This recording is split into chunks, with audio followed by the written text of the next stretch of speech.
আমরা আজকের ম্যাচের হাইলাইটস দেখে নিই। শুরু থেকে ইস্টবেঙ্গলকে খুবই চনমনে লেগেছিল এবং যোগ্য দল হিসেবেই তারা গোল পেয়ে গিয়েছিল। বিষ্ণুর শট ছিল কিন্তু সেটা নিয়ন্ত্রিত ছিল না। এইভাবে প্রথম থেকে আক্রমণ করার চেষ্টা করেছিল, এক্ষেত্রে ভালো কভারিং ছিল।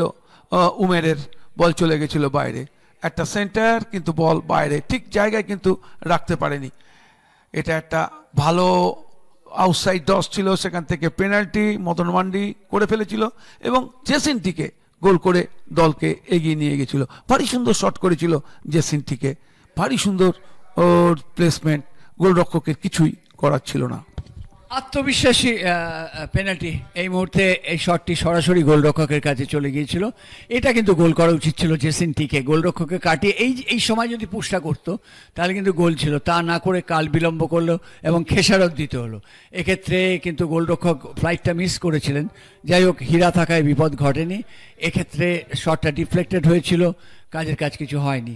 এরপর থেকে ইস্টবেঙ্গল এখানে সায়ন কিন্তু এই মুহূর্তটা দুর্দান্তভাবে জ্বলে উঠেছিল, যার ফলে প্রথমার্ধ শেষ হয় ইস্টবেঙ্গল 1-0 গোলে এগিয়ে থেকে। তারপর কিন্তু এই শটটা প্রশংসা করতে হবে, অনবদ্য প্রয়াস ছিল আদিত্য পাত্রর, তাই জন্যই আজকের ম্যাচের ম্যান অফ দ্য ম্যাচও সে হয়েছে। এটা একটা সেন্টার ছিল, ঠিক সময় মতো গিয়ে কিন্তু কর্নারের বিনিময়ে পরিস্থিতির সামাল দিয়ে আরও একটা গোলের প্রয়াস ছিল, কিন্তু ঠিক সময় মতো ঠিক জায়গায় ছিলেন আদিত্য পাত্র।